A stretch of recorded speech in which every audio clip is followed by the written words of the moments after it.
Hey guys, tonight we travel back to a time when grocery shopping required more than a cart and a list. It needed coupons, neighborly cooperation, and a deep appreciation for cabbage. You're standing in your kitchen. Maybe there's a ticking wall clock and a faint smell of boiled potatoes. And outside, the world is at war. But you're in an apron, squinting at a ration book, and figuring out how to make dinner without eggs, meat, or much hope. Welcome to 1941, right after the bombs fall on Pearl Harbor. You probably won't survive this meal plan. So, before you get comfortable, take a moment to like the video and subscribe, but only if you genuinely enjoy what I do here. And hey, drop a comment with your location and local time. I love seeing where in the world we're unwinding together. Now, dim the lights, maybe turn on a fan for that soft background hum. And let's ease into tonight's journey together. The news hits like a frying pan to the face. December 7th, 1941. Pearl Harbor. America enters the war, and the kitchen enters a new era. The radio crackles with Roosevelt's voice, the day that will live in infamy, and by the time you finish your cup of chicory coffee substitute, everything has changed. Suddenly, the war isn't just something across the ocean. It's in your pantry. You look at your tin of Crisco and wonder if that's going to be enough for the month. You open your refrigerator, if you're lucky enough to own one, and see a single stick of butter sitting there like it's guarding Fort Knox. You sigh. No one told you that freedom might come down to powdered milk. Within weeks, the Office of Price Administration steps in. That's a fancy name for the people who'll tell you how much sugar you're allowed. They say it's for fairness. You say it's a personal attack. But it's not just sugar, coffee, meat, cheese. Canned goods, tires, gasoline, and yes, shoes, everything gets regulated. You get your first ration book. It looks innocent enough, kind of like a small checkbook with perforated stamps. But oh, the power it holds. Without those tiny rectangles, you can't buy butter. And good luck convincing Mrs. Hensley next door to trade her meat coupons for yours. She remembers what you said about her pot roast at Christmas. There's a certain surreal feeling that comes with being in the middle of a global war yet never leaving your neighborhood. You hear about D-Day on the radio while peeling carrots. You read headlines about Guadalcanal in the same breath as your husband asking where the flour went. It's like living two lives. One domestic, one desperately historic. Here's the strange part. Historians still argue whether the rationing system was more about supply or morale. There was always food, technically. But by making sure everyone sacrificed, the government built unity. Even if that unity sometimes involved passive-aggressive notes about hoarding sugar. And you really did sacrifice. Sunday roasts became Tuesday lentil mush. Birthday cakes turned into dry attempts at celebration with margarine and hope. Children were told to eat all their food for the boys overseas. That line was used so often that kids began wondering if the soldiers were just very hungry ghosts haunting every plate. But you did what you had to. You folded your sleeves and got clever. You saved bacon grease in old coffee tins, because the military could use the fat to make explosives. You boiled bones twice to get extra broth. You learned the hard way that chicken extender was just oatmeal with identity issues. Still, there was pride. Quiet, stubborn pride in doing your part. Posters showed smiling housewives holding casseroles like they'd won the war themselves. Slogans rang out like gospel. Do with less so they'll have enough. And so you did. But it wasn't all grim. Some part of you relished the challenge. You joined a cooking circle with the neighbors. You clipped recipes from magazines that promised delicious meals from 3 ingredients, though one of them was usually ketchup. You laughed with your sister as you tried to turn stale bread into pudding and ended up with a kitchen disaster worthy of its own war tribunal. And while the nation mobilized tanks, you mobilized carrots. Your household, like millions across the country, became a little war room of resourcefulness. There was power in that, albeit a power that often smelled of overcooked rutabaga. One day, your child comes home with a school flyer about scrap drives and victory gardens. You nod, realizing your yard may soon become a battleground of beets. You sigh again. So this is war. And it starts with dinner. Still, there's something touching about the way people rally. How rationing becomes not just a restriction, but a ritual.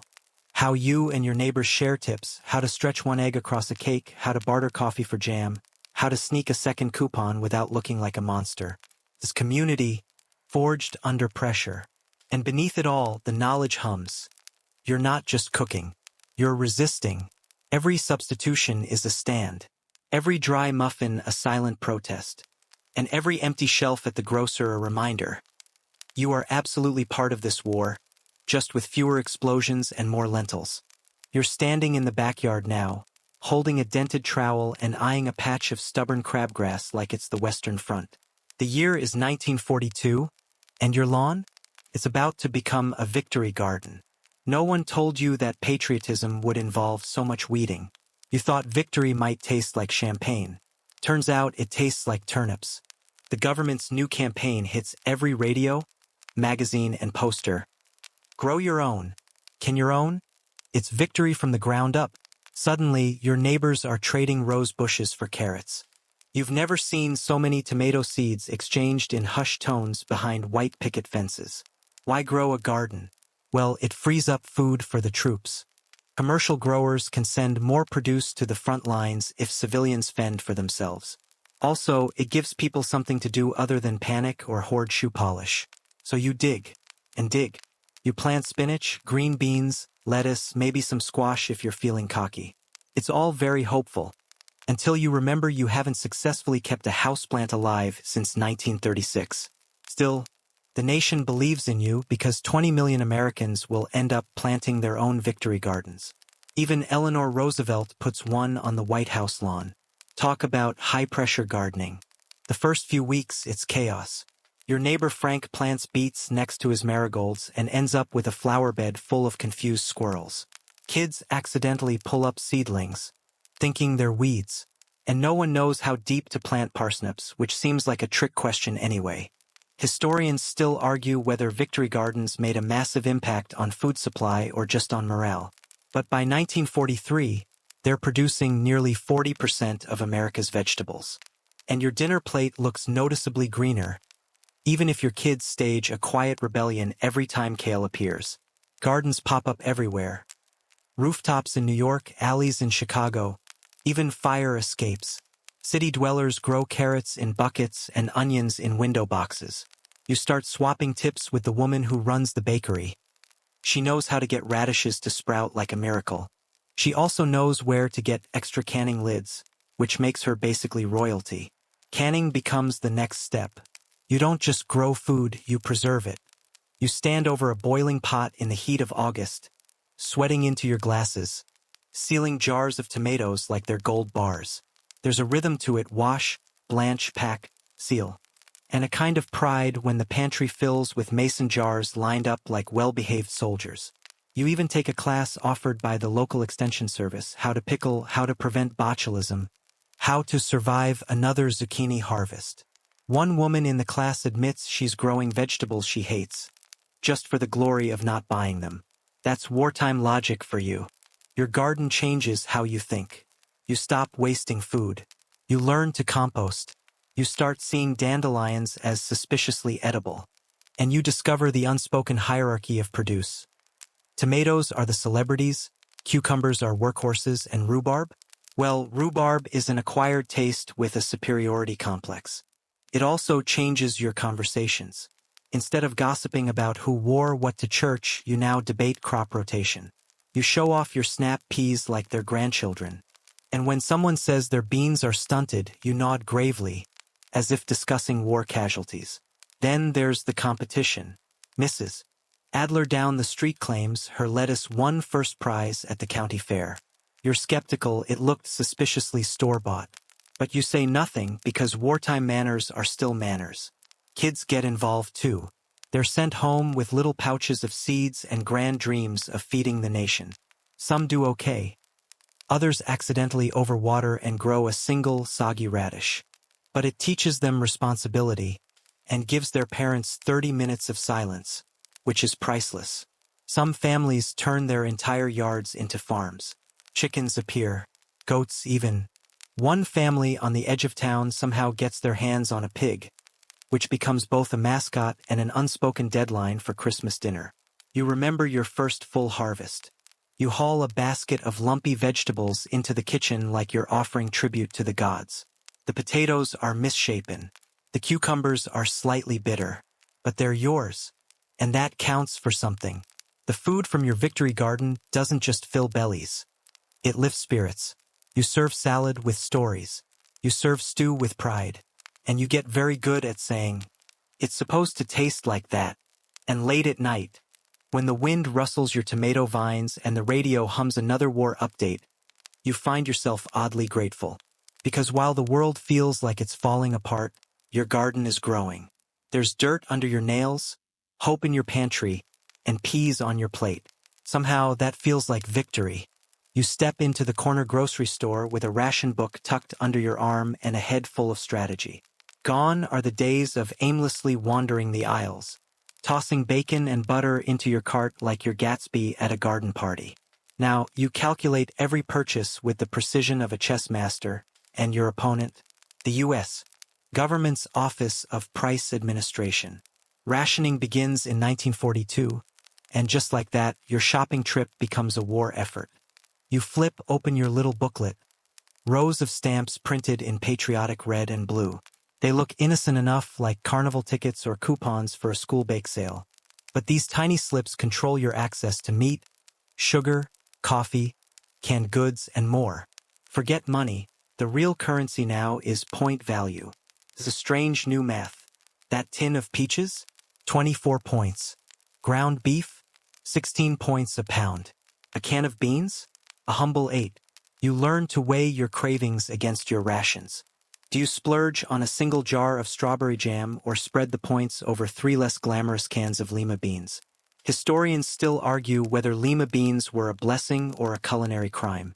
Of course, rationing isn't just about food. You can't buy new tires without government approval. Gasoline is limited. Nylon stockings become rare as hen's teeth. Every pair sacrificed for parachutes and war uniforms. Suddenly, women are drawing stocking seams on their legs with eyebrow pencil. Fashion meets necessity, and dignity hangs by a thread. The government pushes a slogan. Use it up, wear it out, make it do or do without. It sounds clever on a poster. It feels different when your only winter coat is older than your youngest child. Still, you patch it. You mend socks with unmatched yarn. You even learn to darn. That's right, darn.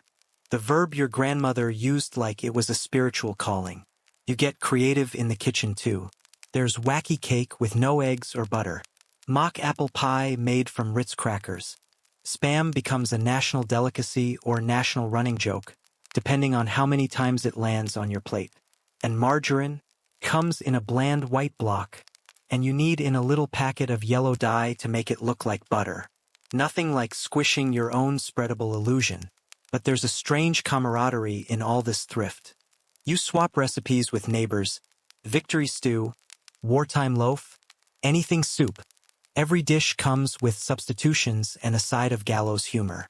It's meatless, you say, but it's full of imagination. Children learn the rules too. They carry their own ration books, decorated with drawings and patriotic slogans. You give them jobs, counting stamps, watching for expiration dates. Your son becomes obsessed with trading blue stamps for red ones, like a tiny Wall Street broker. Your daughter learns to stretch 1 can of evaporated milk across 3 meals. You don't know whether to be proud or slightly alarmed. Then there's the black market. A quiet whisper here, a sly wink there. You hear rumors of butter sold out the back of a butcher's truck, or gasoline siphoned from someone's uncle's car. You never partake, of course. You just listen, maybe hover nearby, just in case. Sometimes the rules shift. Suddenly, canned pineapple is off limits. Or they reduce your sugar allotment by half. And you adjust, because you have to, and because complaining feels unpatriotic, like booing during the national anthem. Even so, people find small rebellions. One woman hosts a ration-free tea party. No sugar, no cream, no cookies, just the idea of indulgence. Another sends ration stamps and love letters to her boyfriend overseas, scrawling, "This is sweeter than sugar, anyway. And old Mr. Grady down the block? He keeps an actual spreadsheet of his family's monthly point usage, which would be adorable if it weren't also terrifyingly efficient. You learn to make do in other ways. Trading with neighbors becomes an art. You give up a can of corn for a jar of molasses. You trade sewing lessons for coupons. And you eye every box of cereal like it's a strategic asset. Breakfast? That's an emotional decision now. The government encourages meatless Tuesdays and wheatless Wednesdays, turning hunger into habit, and public service announcements flood the airwaves. Cheery jingles reminding you to do your bit. You hum along, peeling your third potato of the evening. By 1944, you're an expert. You know how to stretch, substitute, ration, rotate, and repurpose. You've stopped seeing canned peaches as fruit. They're a luxury item, like pearls or imported French perfume. You dream about them. Sometimes you even talk to them in the cupboard, like a long-lost friend you're not ready to open yet. And through it all, something shifts in you. You realize how much you used to waste, how little you used to think. Now every meal is intentional. Every bite feels earned. And every empty plate, a quiet badge of sacrifice. Because you're not just feeding your family. You're feeding the fight. One ration book, one war cake, one yellow-dyed margarine block at a time. You stand on your front porch, staring at what used to be a neatly trimmed lawn and is now your makeshift farm. Tomatoes sprawl in awkward angles next to beets. Radishes poke up like red-tipped secrets. Rows of beans and carrots stretch toward a wobbly white fence you've mended 3 times. Welcome to your victory garden. It started as a patriotic gesture. Really, the government said, grow your own food to support the troops. And you, like millions of others, picked up a trowel with more optimism than know-how. Now your fingers are stained with soil, your back aches in a satisfying way, and you talk to your lettuce like it's your third child. Victory gardens pop up everywhere, in backyards, on rooftops, even in schoolyards and vacant city lots. By 1943, nearly 20 million Americans are growing food. That's a lot of zucchini, and probably way too many turnips. You weren't much of a gardener before. You barely kept houseplants alive. But now you debate compost techniques over the fence with Mrs. Carmichael, who's suddenly become an authority on cucumber mildew. You subscribe to newsletters titled Wartime Gardening Tips, and tune into the radio for advice from the Agriculture Department. Historians still argue whether some of those tips, like mixing tobacco juice with garlic to ward off pests, were genius or just smelly desperation. You even join a local co-op, where everyone brings their surplus to trade. You show up with 3 baskets of kale and leave with 2 jars of pickled okra and half a wheel of questionable cheese. This community building disguised as bartering. And it makes you feel like part of something bigger. Gardening becomes a kind of therapy. The world is unpredictable. Bombs, newsreels, telegrams with terrifying seals. But the soil responds. You water, it grows. You weed, it thrives. You talk to it, and while it doesn't talk back, it listens. Unlike your teenage son, who just grunts through his haircut and listens to swing records on repeat. Your kids get involved too. They name the squash plants like pets. They're not above bribing each other with extra strawberries. And they're strangely obsessed with earthworms. Every day, they report on how many they've seen. Earthworm census. High alert. Of course, it's not all quaint and pastoral. You lose a whole bed of cabbage to aphids. Your onions rot in the ground after a surprise rainstorm. And once, you accidentally plant something you're fairly sure isn't edible, possibly ornamental, possibly invasive. You don't ask questions. You just mow around it and call it a mystery contribution to biodiversity. Still, the success feels tangible. You're feeding your family with your own hands. The canned goods in the pantry stay sealed a little longer, thanks to your twice-a-week harvest. You even pickle things now. Pickle things. It's both impressive and mildly alarming how enthusiastic you've become about brining. And your neighbors? They admire your garden like it's a baby or a classic car. Look at those carrots. Someone says, squinting over the fence. Straight as soldiers. You puff up like a prize-winning pumpkin. Compliments hit different when they're about root vegetables. There's also a sense of quiet defiance in all this. While the world burns abroad, while ships sink and cities fall, you plant kale. You insist on parsley. You throw your back into every shovelful of dirt like it's an act of protest. A way to say, we're still here. We still believe in growth. Magazines publish glamorous photos of women in aprons, smiling next to tomato vines. They call it patriotic femininity. You call it sweat, dirt under your nails, and the thrill of harvesting a zucchini longer than your forearm. Some people push the limits. One man in Cleveland replaces his entire lawn with corn. A woman in Oregon manages to grow peanuts. And in Chicago, there's a rumor about a rooftop watermelon patch that needed scaffolding. No one knows if it's true, but the story grows faster than the vines. You write to your cousin in the Navy and include a photo of your prized cabbage. He writes back, I showed the guys. We're all jealous. One guy cried. You know he's joking, probably. But you keep the letter anyway. That cabbage meant something.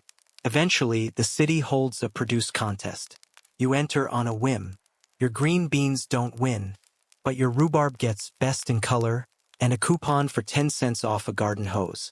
You laugh, hold up the ribbon like a medal, and tell everyone it's the Olympic Games of the neighborhood. And while your garden will never make you rich or famous, it gives you something more precious. Routine, purpose, a place to lose yourself when the headlines feel too heavy. You weed and water and wait, and in those quiet moments between sprouts and blossoms you believe, if only for a while, that everything might just turn out okay. You're in the kitchen now, staring at a small brown booklet with flimsy paper and even flimsier coupons. Ration book number 3, it says in stern black print. You turn it over like it's a puzzle, a menu, a riddle from a war-fueled bureaucracy. Welcome to the era of doing more with less and doing it creatively. Each page is filled with little stamps, numbered and lettered, looking oddly cheerful for something so serious. These are your new currency. Not for clothes or newspapers or toys, for essentials. Sugar, coffee, butter, gasoline, meats, even shoes. All controlled by the Office of Price Administration, or OPA, 3 letters that now rule your grocery list and your pantry shelf. You learn quickly, don't waste a stamp. A pound of sugar might cost 5 blue points this week, but if you wait, maybe next week it's only 4. Maybe. Or maybe there's no sugar at all. And your neighbor just baked a chocolate cake using boiled beets and said, it's surprisingly moist, which is never a comforting phrase. You trade recipes like secret codes. No egg cake. Oil-less salad dressings. Coffee substitutes that taste like regret brewed in a tin can. Some people swear by roasted chicory root. You try it once and consider reporting them to the FBI for war crimes. It's not all bad, though. You discover the magic of margarine, until you realize it's sold white and you have to knead in a yellow coloring capsule to make it look more like butter. It feels like arts and crafts with the culinary equivalent of a sad trombone. Still, you do it. You mash that weird little dye blob like a champion, and you serve it with a smile. Historians still argue whether rationing actually improved Americans' nutrition. You'd say it depends on whether they counted the rise in beet-based desserts and cabbage casseroles. The upside? You've become intimately familiar with root vegetables, legumes, and the many uses of powdered milk. The downside? Well, powdered milk. Children get their own ration books, but they treat the stamps like Pokemon cards. I'll trade you 3 reds for 1 blue, says your son, trying to get more sugar for his Saturday treat. You gently explain that this is not monopoly money. He says he wishes it were. To cope, you hold on to small pleasures. You toast a single slice of bread like it's gold. You save up points for bacon once a month, and the smell alone feels like Christmas morning. You make meals stretch in ways that would make your great-grandmother proud, and probably a little horrified. You also learn to read labels like a detective. Is this really meat? What's victory spread? Why is this can of soup mostly just water and hope? You become a master at substitutions. Out of eggs? Try vinegar and baking soda. Out of flour? Grind oats. Out of everything? Get creative. Or just have dinner at Mrs. Carmichael's. Her lentil loaf is legendary, and also possibly sentient. Black markets pop up too, because of course they do. You hear whispers at the butcher's. Someone knows someone who has butter, but it'll cost you. Some people smuggle steaks, trading under the counter with a wink and a stamp. It's risky. It's frowned upon. It's also tempting, but you play it straight. Mostly, you keep a ration calendar stuck to the fridge. It's got holes in it where you've erased and rewritten meals. You plan Sunday dinners with military precision. You talk about meat the way wine snobs talk about vintages. Remember the roast we had in April? Exquisite. Haven't tasted anything like it since. And then there are the gas rationing stamps. A, B, and C stickers on car windshields become status symbols. You're an A driver, which basically means you're lucky if you get enough gas to visit your cousin across town once a week. Forget Sunday drives. Forget joyrides. Every gallon must count. You become painfully aware of your mileage, your tire pressure, and every tiny hill that robs you of precious fuel. Even shoes are rationed. 2 pairs per person, per year. You polish them like antiques. You patch soles with whatever you can find. When your daughter's Oxford split, you teach her to walk in a way that avoids puddles. It becomes a family dance. The no-soak shuffle. Yet somehow you adapt. You get good at it. You even start to take pride in how you manage. Rationing doesn't just stretch your pantry. It stretches your patience, your creativity, your sense of control in a world gone sideways. It becomes a badge of honor, a quiet resistance. You hear people say things like, "We're all in this together," and for once, feels mostly true. When the neighbor down the block runs out of sugar, you share a spoonful. When you've got an extra chicken egg, one precious egg, you trade it for 2 ripe tomatoes. There's no app, no algorithm, just trust and decency. It works. And when your son's birthday comes, you pool your stamps and scrape together enough ingredients for a small chocolate cake. It's dense. It's lopsided. The icing looks like it lost a fight. But when you cut into it, you realize it might be the best thing you've ever tasted. Because it's not just about sugar or cocoa or butter. It's about effort, sacrifice, togetherness. It's about a home front that says, even in the leanest times, we still celebrate, we still gather, and we still find joy, one awkward, slightly dry slice at a time. You're outside now, standing in the midday sun, squinting at your own patch of rebellion, the Victory Garden. It's about 6 feet by 10, boxed in with salvaged wood and full of ambition. There's a string tied between 2 sticks where you've tried to coax up peas. A few carrots peek out of the soil like curious spies. It's not much, but it's yours. And in wartime America, it means everything. You didn't grow up farming. You once considered a potted fern high maintenance. But now you're a part-time horticulturist, thanks to Uncle Sam and a lot of peer pressure. Posters everywhere shout, "Plant a garden, fight for freedom." And you, well, you like freedom. Also vegetables. First you thought, how hard can it be? Just stick stuff in dirt and water it, right? Ah, naïveté. The soil, it turns out, has opinions. The bugs don't get you started. And your neighbor, Mrs. Dalrymple, won't stop reminding you that tomatoes need to be sung to in the morning. Historians still argue whether these backyard efforts truly supplemented the national food supply. But that's not really the point, is it? The point is ownership. You're growing something. You're taking control. And when that first radish comes up like a tiny red miracle, you hold it like it's a newborn. You weren't alone. By 1943, some 20 million victory gardens had sprung up across the country. In backyards, empty lots, schoolyards, even rooftops. The White House had one, too. Eleanor Roosevelt led the charge. Despite some skeptical government officials who worried it would send the wrong message about food shortages. But the people loved it. And so did their kids, who finally had something better to do than torment the cat. You keep a notebook by the windowsill, logging your yields. 2 cucumbers, 5 beans, a head of lettuce that looked fine, until the neighborhood squirrel made it his dinner. You draw a skull and crossbones next to that entry. Your garden becomes a rhythm. Water at dawn, weed before dusk, complain around noon. And if it rains, you stand at the screen door, watching like a nervous parent outside a kindergarten classroom. The garden also teaches you new words, like blight, loam, and aphid infestation. You learn that composting is a fancy word for letting kitchen scraps rot in a bucket, and that eggshells are excellent for soil, even if they confuse the heck out of your dog. Community gardens pop up too. In the cities, neighbors band together, turning abandoned lots into green oases. There's competition, of course. Mr. Kaplan's tomatoes are suspiciously perfect. But mostly there's camaraderie. People trade seeds and stories. They laugh over wilting lettuce and swap tips about deterring cabbage worms. Beer traps, someone whispers. Just leave a saucer out. You try it and catch 3 slugs and 1 very tipsy wasp. Your children are fascinated. They name the zucchini Zeke and insist he's a family pet.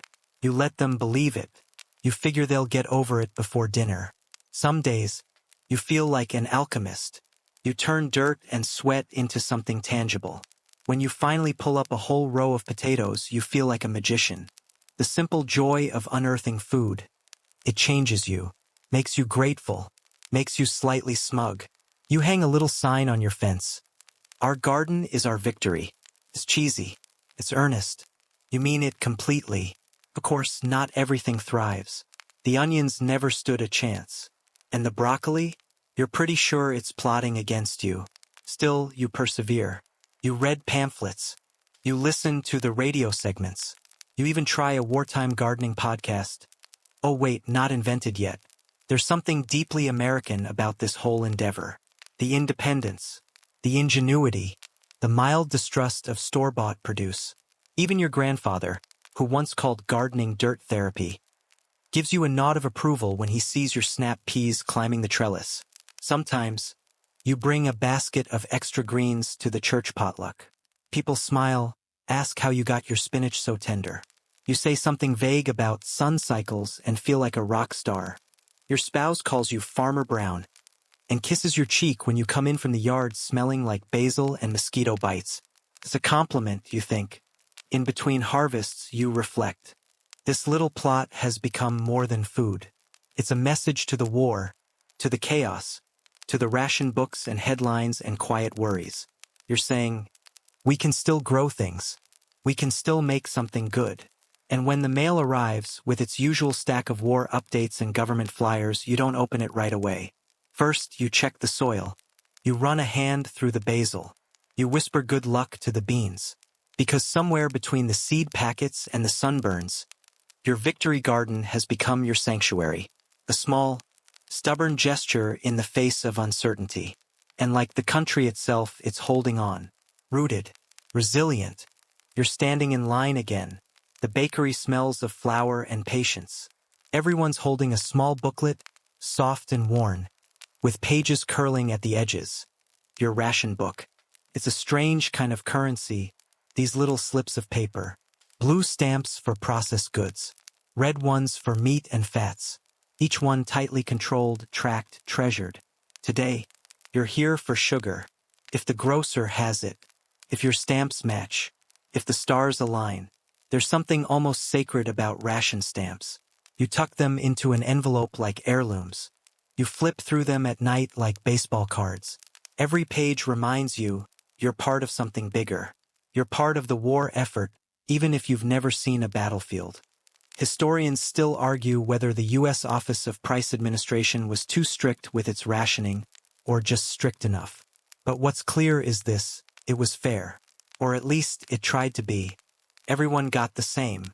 Rich, poor, black, white, famous or forgotten. That little red stamp didn't care about your last name. It just knew you wanted bacon. People adjust. They innovate. Moms turn into kitchen chemists, flipping through government-issued cookbooks like spellbooks. Out goes the butter. In comes applesauce. Meatloaf stretches farther with oats. And if you manage to scrounge up some sugar for a birthday cake, you guard it like a dragon hoarding gold. You try to be cheerful about it. So when your neighbor invites you over for ration pie, you smile, even though you know it's mostly canned peaches and desperation. But it's warm and someone tried, and that counts for a lot in 1943. Rationing touches everything. Gas, tires, coffee, even shoes. And yes, that means you wear your loafers until the soles whisper in protest. But you patch them. Or find someone who can. The neighborhood cobbler is now a minor celebrity. You get good at substitutions. Honey instead of sugar. Chicken livers instead of steak. You start to look at powdered eggs with grudging respect. And spam? Well, spam becomes its own food group. Fried, baked, diced into casseroles, you do what you must. This war cuisine, baby. One of the quirkiest bits? Ration tokens. Tiny fiber coins, blue and red, used to make change for ration stamps. They feel like toy money, but they're real. Kids collect them. Some folks even try to use them in vending machines, just for laughs. You keep a few in a jar like relics from an alternate economy. At the same time, black markets bloom. In alleyways and whispered conversations, there's always someone who knows a guy, but most people stick to the rules. It's not just about legality, it's about unity. About that sense of all being in the same foxhole, metaphorically speaking. Besides, nobody wants to be the neighbor caught cheating the system. That's social exile you can't ration your way out of. What you can do, though, is share. There's a deep culture of swapping. Flour for sugar. Gas stamps for meat. You trade your extra can of beans for 2 lemons and a good story. People get creative, generous. There's a weird little marketplace of survival and trust. Children adapt, too. They learn to squeeze the last bit of toothpaste, to sew buttons, to carry empty jars to the grocer for refills. A girl down the block makes dresses from old curtains, and suddenly she's the trendsetter of the street. The government encourages this frugality. Propaganda posters everywhere show smiling housewives, noble farmers, tough-jawed soldiers. One says, use it up, wear it out. Make it do or do without. You mutter it under your breath like a personal mantra while trying to fix a toaster with chewing gum and prayer. And honestly, there's something empowering about it all. A weird kind of pride in thriftiness. You're no longer a consumer, you're a strategist, a forager, a wizard with canned peas. You keep a recipe card taped to the fridge for mock apple pie, made with Ritz crackers instead of fruit. Shockingly, it's edible. Your kids even ask for it by name. You blink twice and move on. There are hard days, of course. Days when you crave a cup of real coffee, not the ersatz grainy substitute in your mug. Days when the butter is gone and the black market whispers tempt you. But then you look at your stamps, at your tired but determined family, and you think we're doing okay. You mail a food parcel to your cousin overseas, canned milk, powdered eggs, chewing gum. It costs half your stamps for the month. You don't regret it. She sends back a letter that smells faintly of smoke and hope. Sometimes just for fun. You fantasize about a shopping trip with no ration limits. You walk through that imaginary grocery store in your mind, filling your cart with real cream, sugar, chocolate by the pound. You linger over bananas. You haven't seen one in months. But until then, you fold your ration book back into your purse. You wave at the grocer. You head home with 2 precious pounds of sugar and a head full of recipes that would make your pre-war self cry. And maybe, when the cake comes out a little too dry or the coffee tastes like regret, you smile anyway, because it's not about perfection. It's about perseverance. And besides, your kids just licked the bowl clean. You head home under a sky as wide as your grandmother's mixing bowl. The sun slants low, glinting off the metal trim of your neighbor's ration-weary pickup. You clutch your cloth bag of groceries, some carrots, half a cabbage, and that precious sugar like it's a trophy from the front lines. But before you reach your door, you spot it. The garden. It's modest. Maybe 6 rows of determined vegetables stretching behind your fence like troops in formation. But oh, what a beauty. Your very own victory garden. You didn't always know what you were doing. The first lettuce looked like something that crawled out of a science experiment. The first beets refused to beat. But now, your fingers are learning the language of the soil. And the soil, dusty and tired as it may be, is starting to whisper back. You aren't alone. Across America, more than 20 million families are planting food wherever they can. Backyards, rooftops, even window boxes in New York apartments. The government calls them victory gardens. And suddenly gardening isn't a hobby. It's patriotism with a trowel. Historians still argue whether victory gardens significantly impacted food supply, or if they were mostly symbolic. But symbols are powerful. And fresh tomatoes in July? Even more so. There's something primal, deliciously rebellious about growing your own food during wartime. You feel a little like a pioneer, a wartime homesteader. Your neighbor Gladys jokes that her tomatoes are juicier than any army tank. And honestly, she might be right. Your kids help reluctantly at first. But now they know how to pinch basil, thin carrots, and chase squirrels like elite commandos. The boy next door named his zucchini General Zook. The name stuck. There's something wonderfully absurd about shouting, "All hail the general!" during harvest. Victory gardens come with their own rituals. You flip through seed catalogs like love letters. You exchange tips with the lady down the block who grows cucumbers like she's hiding a secret. You go to bed dreaming of compost. You even join a local garden club, half social hour, half agrarian boot camp. There's Mildred with her prized rhubarb, Hank with his beans tall enough to audition for a fairy tale, and you, proudly sharing tips on trench composting like a backyard Socrates. Of course, it's not all sunshine and songbirds. There are setbacks, cabbage worms that could moonlight as horror villains, droughts that turn the soil into angry brick. Your radishes bolt, your lettuce sulks, but you keep planting. You learn resilience from radishes, patience from peas, and maybe a little humility from that one pumpkin vine that took over your fence and possibly the neighbor's garage. The government encourages this self-reliance with leaflets, radio shows, and cartoon posters. One features a smiling woman in an apron holding a hoe like a battle standard. The caption reads, "Grow more, can more, eat less waste." You tape it to your fridge like a medal. And the canning? Oh, the canning. It's an Olympic event. You spend whole weekends boiling jars, wiping rims, sealing lids with the precision of a bomb squad. The whole house smells like vinegar and intention. You line your shelves with preserved hope, rows of gleaming glass soldiers. Tomatoes, beans, pickles, jam. Feels like you've bottled a small victory. You even send a jar of strawberry preserves to your brother stationed in Italy. He writes back, "Tasted like home, minus the mosquitoes." There's community here too. You swap zucchinis for plums. Trade carrot seeds for a wartime gossip update. One man on your street hosts garden tours. 5 cents a peek, free lemonade included. His corn may be stunted, but his jokes aren't. Sometimes the garden becomes a quiet escape. A place to grieve, to daydream, to rage silently at the world's madness. You kneel in the dirt, pulling weeds with the same intensity you'd use on a bad memory. There's healing in soil. It doesn't judge. It just absorbs. Even the fashion changes. Gardening overalls become trendy. Women tie scarves Rosie the Riveter style. Calluses are worn like accessories. You've never felt more rugged or sunburned. Quirky tidbit? Some folks keep garden diaries. Entire notebooks filled with crop rotations, rainfall notes, and philosophical ramblings about carrots. You start one, too. On page 17, you write, "Planted peas. Also cried a bit. Not sure why." Eventually, your pantry becomes a museum of your efforts.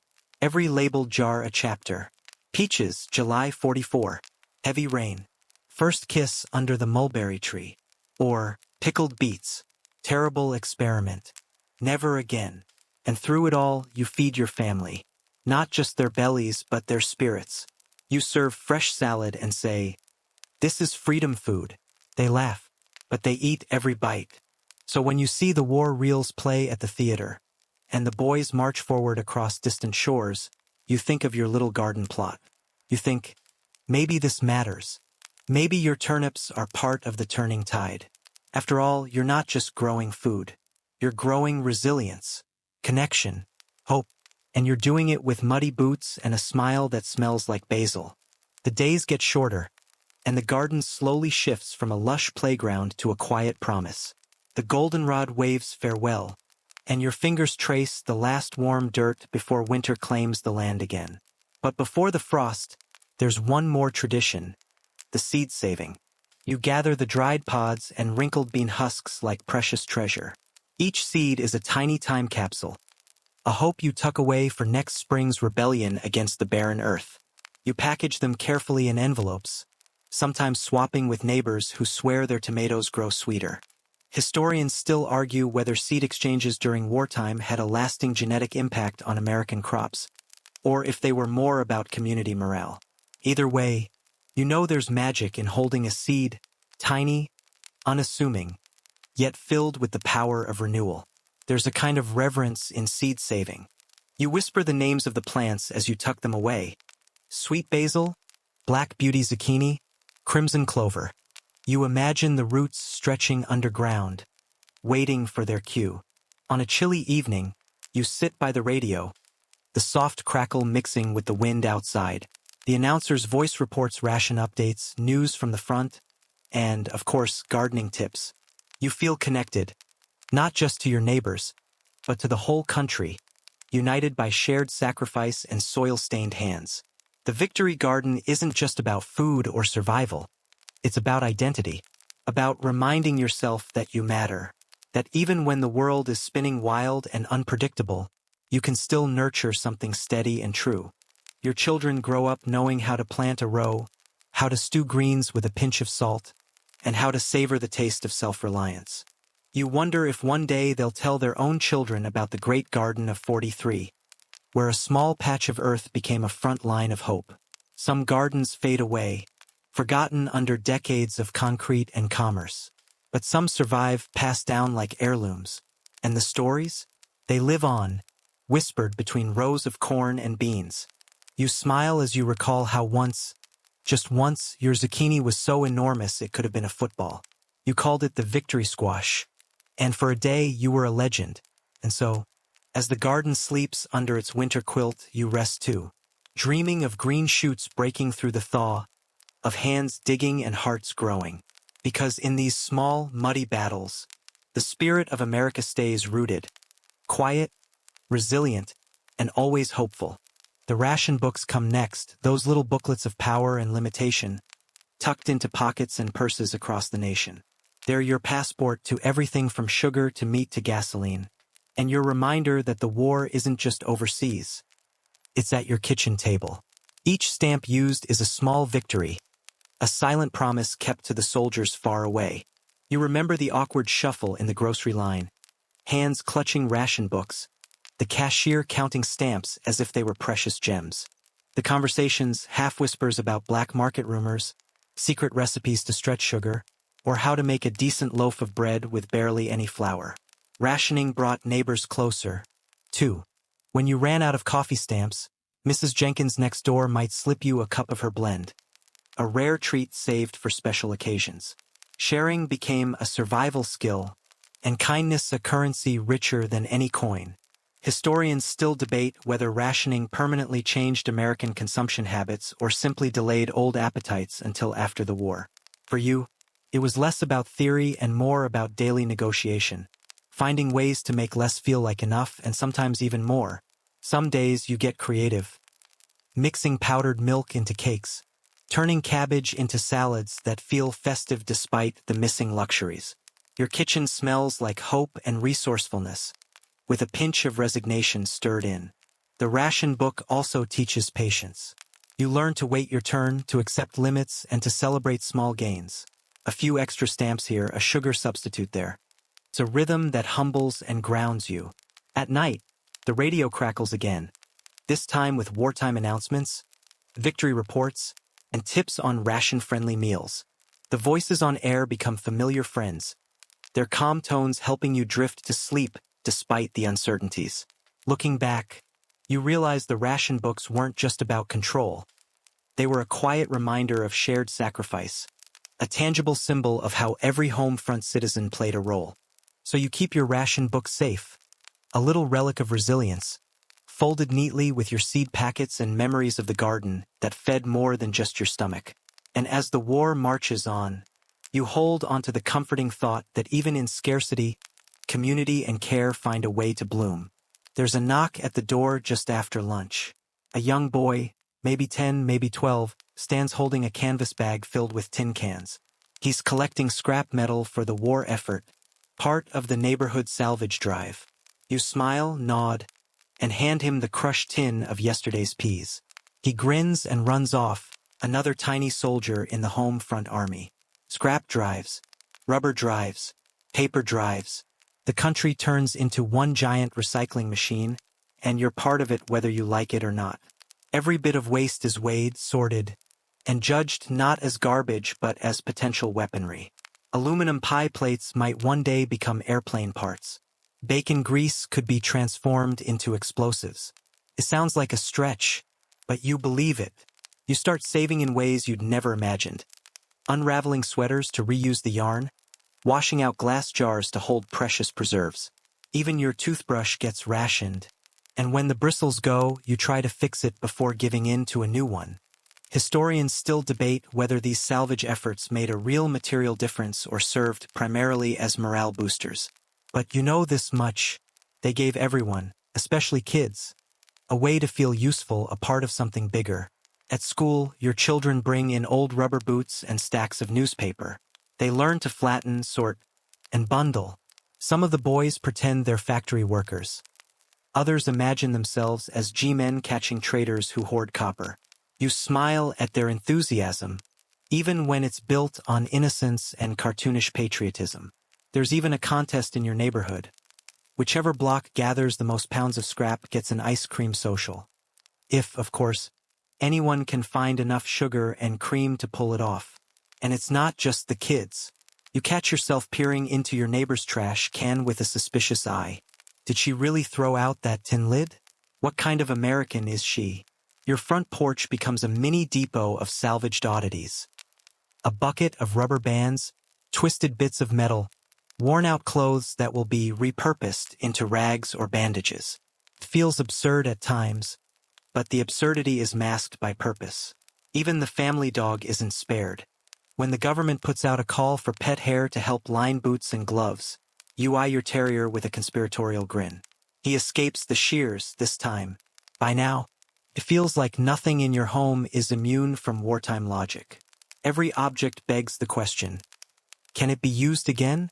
Is it needed more elsewhere? And sometimes the answer surprises you. There's a comfort in this shared simplicity, an odd warmth in watching whole communities pause their usual wastefulness and instead build tiny mountains of second chances. So, while the wind still blows over empty ration shelves and the world beyond your garden remains uncertain, you find unexpected joy in giving up just a little bit more. Knowing it somehow, somewhere, helps hold everything together. The radio crackles again, this time with a voice that's become a daily companion. President Roosevelt's fireside chat. You lean in, as do millions of others across the country. His tone is calm, deliberate, full of gravity and warmth. You're not in the White House, but somehow you feel like you've been personally invited into that fireside room. Roosevelt speaks of sacrifice, of unity, of the slow progress overseas. He talks about the enemy not just on foreign soil, but the enemies within: complacency, wastefulness, doubt. And yet, he always ends with hope. That's the part that gets you. Every time. Afterward, you sit a moment longer in silence. The room hums with quiet resolve. The only sound is the ticking clock on the mantel and the faint clatter of dishes from the kitchen. Your hands are folded, your thoughts far away. Maybe in Europe, maybe in the Pacific, maybe with your cousin serving in the Army Air Corps. Radio becomes your lifeline to the outside world. News bulletins, war updates, Red Cross appeals. All of it pours through that single box in the corner like a faucet you never knew you'd need. It's more reliable than rumor, more trusted than the newspapers, which you still read but with a growing grain of salt. Then come the entertainment programs, the ones that help the tension melt away. Fibber McGee and Molly, The Shadow, your hit parade. You chuckle, you sing along. You let the sound of orchestrated laughter remind you what it's like to be unafraid. Historians still argue whether these programs were escapism or subtle propaganda. But to you, they're oxygen. When the stress builds up, when the flour runs out, when another blue star appears in a neighbor's window, you need that distraction like a heartbeat. Some nights, the kids put on their own radio shows, mimicking the cadences of the announcers and making fake commercials for imaginary soap brands. Now with extra scrub power for your war-weary socks. You hear from the back room. You laugh despite everything. Churches adapt too. Sermons now include prayers for troops overseas. Ministers preach not just the gospel but the gospel of rationing, perseverance, and patriotism. A sermon might open with a quote from Isaiah and close with a reminder to bring spare cloth for the Red Cross. And then there's the mail. Oh, the letters. You cling to them like lifelines. Pages filled with smudged ink, censored paragraphs, and polite optimism. Sometimes they're from your son. Sometimes from your neighbor's niece. Each one is a time capsule of longing and bravery. You write back carefully, knowing words are precious, paper is scarce, and morale is a fragile thing. You slip a pressed flower inside one, a folded newspaper clipping in another. You read them aloud at the dinner table. Then you fold them back into envelopes softened by too many hands and return them to the tin box beneath your bed. Every little act, listening, writing, sharing, becomes its own kind of resistance. A way of saying, we're still here. We haven't stopped believing. We haven't stopped caring. And maybe that's what the home front really is. Not just gardens and gas rations, but millions of people trying to stitch together their ordinary lives with threads spun from faith, worry, and stubborn hope. It's laundry day, and for the 5th time this month, you're trying to stretch one cake of soap just a little longer. The ration coupons say, no more until next Tuesday. So you pinch, scrape, and dissolve every last sliver like it's gold dust. You'd be surprised how far a bar can go if you soak it overnight and add a little salt. Or maybe not, you've become something of a wartime alchemist. Your neighbor stops by with a tip about making toothpaste from baking soda and a drop of peppermint oil. Tastes like chalk and regret. She laughs. But it works. You try it, grimace, and agree. Still you write it down. Information, like butter and nylons, is hoarded now. That's the rhythm of life on the home front. Everyone is an inventor, a magician, a make-do artist. You iron with a hot brick wrapped in flannel because the electric iron's on the fritz and you can't spare the money for repairs. You turn the cuffs of shirts to hide the fray. You cut old curtains into skirts and old skirts into handkerchiefs. Your youngest asks for new shoes and you sigh, explaining, for the 3rd time this month, how ration points work. She nods solemnly. Later, you catch her stuffing cotton in the toes of her old pair, trying to make them grow smaller. You smile, swallow a lump, and promise to trade sugar stamps with Mrs. Tannenbaum in exchange for shoe credits.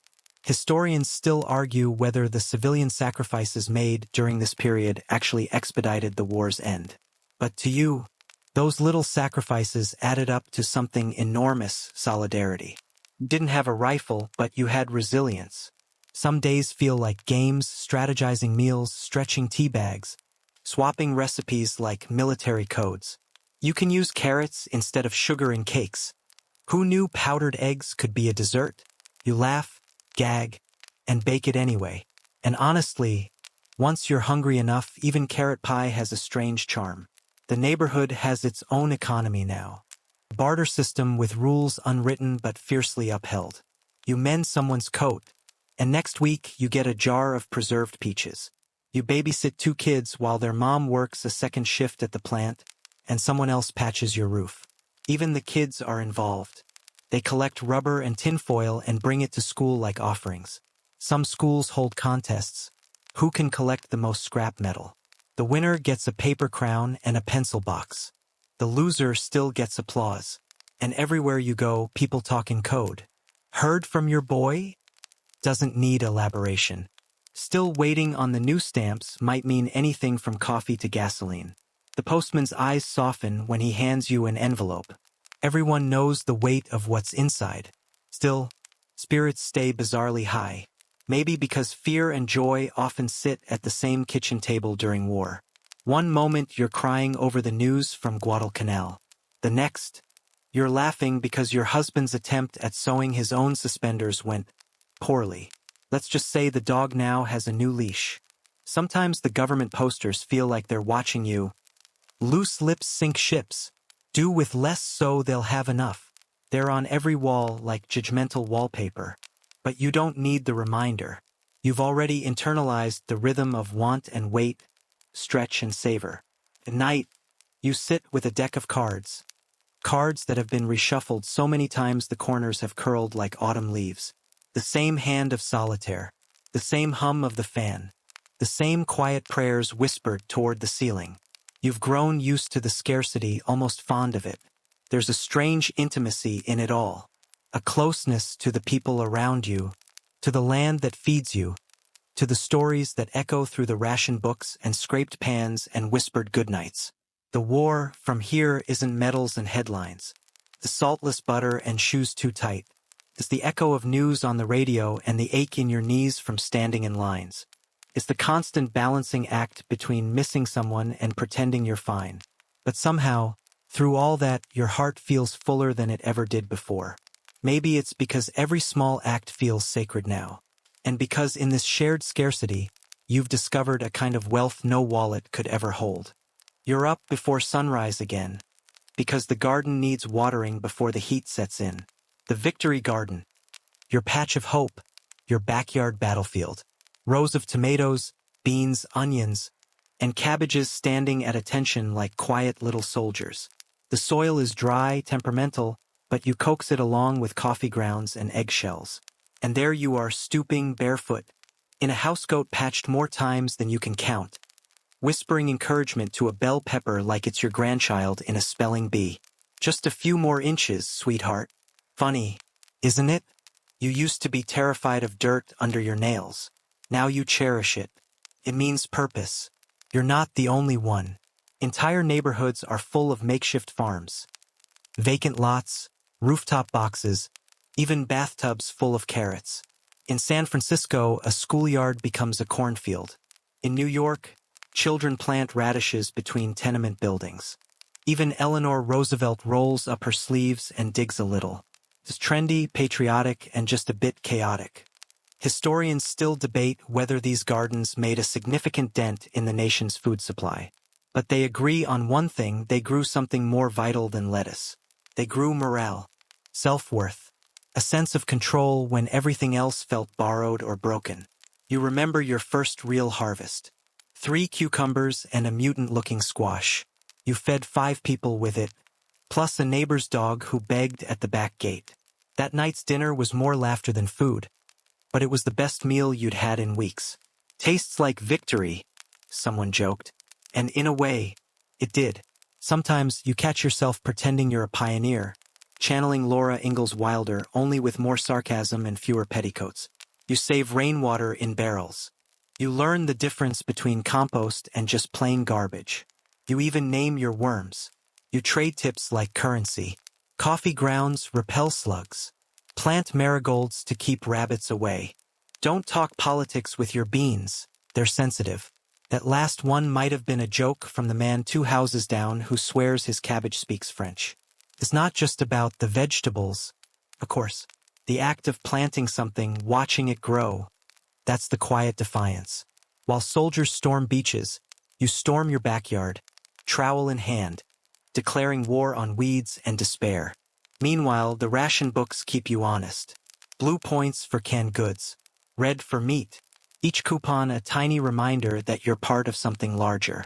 You track every point like a general tracks troops. No room for error. No extra bacon until next month. Kids learn to count using ration points instead of marbles. That's worth 5 beans and a can of peaches. They argue in the street. Somewhere along the line, scarcity becomes the new normal. And you adapt. You find joy in things that used to bore you. Hanging laundry in the sun becomes a kind of meditation. Darning socks is oddly satisfying.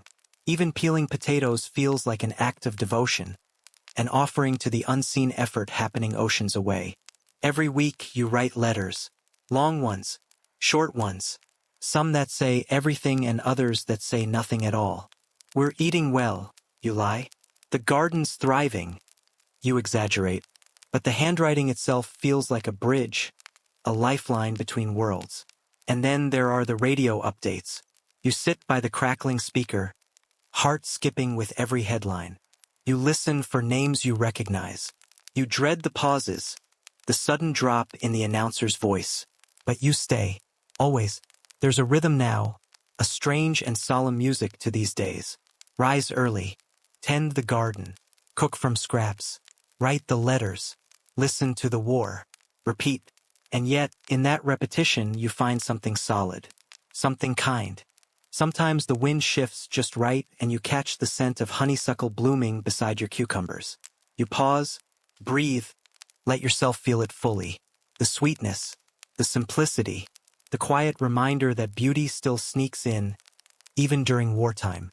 And you hold on to that, not because it fixes anything, but because it reminds you of who you are. Caretaker, cultivator, quiet resistor.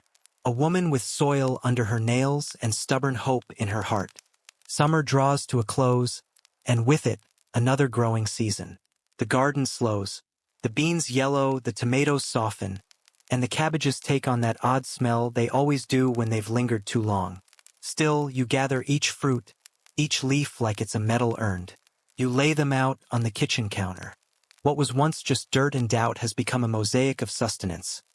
Fat red tomatoes, crooked carrots, lumpy squash, a single perfect ear of corn that you almost don't want to eat. Almost. You feel tired in a way that isn't bad. It's the kind of tired that comes with having done something worthwhile. Your back aches, your hands are rough, but your shelves are lined with jars of canned peaches, pickled beans, and tomato sauce that tastes suspiciously like victory and garlic. On Sunday afternoons, neighbors drop by with extras. Mrs. Levin from across the street brings over her wild rhubarb jelly. Again. You pretend to love it again. Mr. Price barters a dozen eggs for your onions, even though his chickens are clearly plotting a union. The garden has become more than food. It's a sanctuary, a classroom, a quiet revolution. And now, as the war drags on and the radio crackles with more names, more battles, you feel its roots anchoring you to something real. You recall a statistic tossed around at the time. Americans produced over 40% of their own vegetables from home gardens during the war. Historians still argue whether that number was inflated by propaganda or genuinely accurate. But you know your garden fed your family. That's fact enough. One afternoon, a letter arrives. Your cousin, safe in Italy. Few lines of shaky handwriting saying he misses your sweet pickles. You read it 3 times, then cry into your apron. It's a moment stitched into the fabric of those war years. A stitch that somehow holds everything together. And through it all, the ration books keep coming. The blue stamps feel thinner, the pages more worn. You flip through them like a fortune teller reading tea leaves. Looks like we'll be creative with powdered eggs this week. You've become a magician in the kitchen. Spam casserole that somehow doesn't taste like a dare. Carrot cookies sweetened with ration sugar. Beet loaf, don't ask. You laugh more often than you'd expect. Laughter, after all, doesn't require stamps. Your children, those who are too young to fight or too old to nap, are learning things school never taught them. How to stretch, to improvise, to appreciate. Your youngest once hugged a turnip. That memory might haunt you forever. You hang blackout curtains every night, practice air raid drills in the cellar, and wonder how much longer this can last. But every morning, there's still dew on the kale. There's still sunlight on the compost pile. And so, you keep going. Toward the end, you hear rumors. Whispers of turning tides. Hope curling like smoke from a distant fire. People begin talking about after. After the war. After the stamps. After the gardens. But you're not ready to let go of the dirt under your nails. Not yet, because in this patch of land, you discovered something the war couldn't take.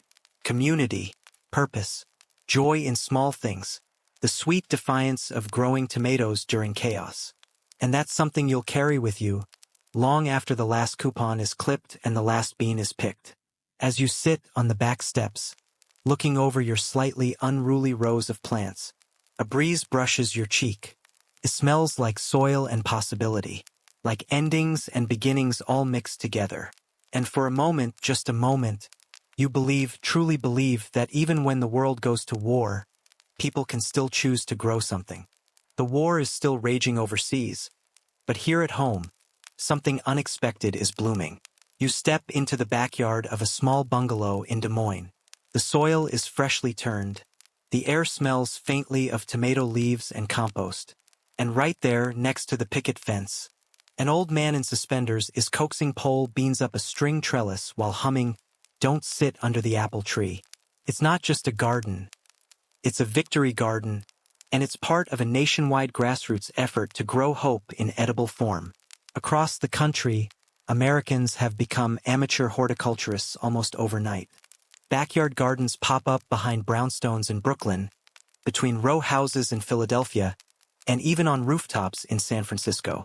There's something delightfully absurd about a nation of accountants, homemakers, and schoolchildren suddenly debating the merits of heirloom squash varieties. You kneel next to a 9-year-old girl proudly holding a watering can shaped like a duck. She has no idea that her spinach will barely sprout, but the pride on her face could feed a nation. The Department of Agriculture offers illustrated pamphlets, cartoonish but helpful, explaining things like soil pH and crop rotation. You get one at the hardware store tucked between seed packets and mothballs. Historians still argue whether these gardens made a meaningful dent in the wartime food supply. But symbolically, they were a harvest of resilience. Roughly 20 million gardens appeared during the war, yielding nearly 9 million tons of produce. If nothing else, they gave families something to do besides worry, and something to eat besides spam. There's even competition. You stroll past a poster contest for the best victory garden slogan. Your favorite reads, "Plant peas to keep the peace." It wins third place. What's most charming is how the gardens bring together generations. Grandparents teach reluctant teenagers how to compost banana peels. Kids paint garden signs in bubble letters. The clink of trowels and the splash of watering cans become the new domestic soundtrack, replacing the clamor of war bulletins. One retired opera singer in Chicago plants a garden entirely of purple vegetables: eggplant, cabbage, and some mystery tuber that may or may not be edible. Her neighbors think she's odd. She shrugs and says purple reminds her of peace. And in the corner of one quiet suburb, you spot a sign staked into the earth. "Lettuce turnip the beet." Gardening never looked so patriotic. You wake to the smell of something unfamiliar: bacon. Real bacon. Not powdered, not stretched with oatmeal, not saved for Christmas morning. Someone in the house must have gotten extra ration stamps or made a lucky trade. And here you are, sitting in a kitchen with yellowed wallpaper and a ticking wall clock, watching a mother in curlers fry up a Sunday miracle. Because even in wartime, there are loopholes. Bartering becomes a national pastime. One neighbor trades their ration sugar for your extra butter. Someone else offers home-canned green beans for a packet of yeast. No cash, just compassion and a little haggling. You can almost imagine someone saying, 3 eggs for a ride downtown and your cousin's apple pie recipe. Today, you're riding with the local ration board volunteer. She's got red lipstick, a clipboard, and nerves of steel. Her job? Inspect applications for extra ration books. She tells you about one man who claimed his parrot needed a meat allowance. She denied it. Birds don't get books. These boards, made mostly of housewives and retired schoolteachers, control who gets what. And it's serious business. A doctor might get more gasoline. A family with twins could petition for more milk. But abuse the system? You're liable to be shamed in the local paper or, worse, lectured in front of the whole town. Historians still argue whether this neighborhood-based rationing was more efficient than federal oversight would have been. But one thing's clear: it made war personal. People became accountable not to Washington, but to Mrs. McElroy on Elm Street. Even kids had their roles. You step into a schoolhouse and watch a civics lesson turn into a food ration simulation. If you have 10 points left this week, the teacher says, "Do you choose meat or jam?" One boy whispers, "Can I just eat the jam with a spoon?" She smiles. He's thinking like a true American. Of course, there are cheats. One clever grocer hides extra sugar under sacks of potatoes for his preferred customers. Someone gets caught selling ration coupons for movie money. But these stories are the exception, not the rule. For the most part, people behave, or at least pretend to. One particularly surreal moment comes when you attend a wedding reception where everything has been acquired through ration swaps. The cake is made with powdered eggs, the icing with a sugar substitute that tastes suspiciously like sadness. But no one complains, they just dance. Slowly, together, and later, in the soft candlelight, you hear an old man say, "The Germans took Paris, but my daughter still gets birthday cupcakes." Everyone nods. It's enough. You step into a bustling kitchen, and it's chaos, the good kind. Women roll dough, peel potatoes, stir pots, all to the rhythmic clink of ladles and occasional bursts of laughter. This is a communal cooking day, one of many ways households stretch their rations while still feeding their families with dignity and warmth. The war has redefined community. You're part of a shared kitchen co-op now, and that means pooling ingredients, sharing ovens, and exchanging more than just food. It's about stories, support, and survival. One woman holds up a tin of dried milk like it's gold, and everyone nods in respect. Dried milk has become the most sacred of the powdered Holy Trinity, right alongside margarine and instant coffee. This week's collective dinner is victory stew, a mash of whatever's left in the pantry, plus a generous helping of carrots and hope. There's even a new recipe circulating called war cake. It uses no eggs, no butter, and no milk, but somehow still counts as dessert. Barely. Historians still argue whether this return to home-based cooking created a generation of resilient chefs or just scarred American palates for decades. But one thing's certain, you never forget how to make do. Your next stop is a classroom repurposed into a nutrition education center. Government posters plaster the walls with slogans like "Meatless Mondays" and "Lick the Spoon." Waste is a weapon. A volunteer teaches young mothers how to turn navy beans into faux meatloaf. "It's not bad," she insists, biting into the dense, grayish block. "Just don't ask what's in it." Meanwhile, kids form peanut butter sandwich assembly lines for soldiers overseas. They're told their gooey work is a patriotic act, and honestly, it is. A little stickiness never hurt liberty. But not everything is so wholesome. You follow whispers to a black market exchange 2 blocks away, behind a barbershop. A quick handoff. 5 gallons of illicit gasoline for a bottle of contraband whiskey. The dealer winks. America runs on 2 things: octane and secrets. The government tries to stop it. Propaganda films flash across cinema screens, warning of black market evils. In one, a smug man hoards cans of fruit while a cartoon Uncle Sam weeps in the corner. Subtle? Not even a little. Still, most people resist temptation. They know the stakes. Sons are fighting, husbands are deployed, and those back home can't risk dishonor for a slice of roast beef. There's a sort of pride in restraint, a quiet power in sacrifice. Even holidays adapt.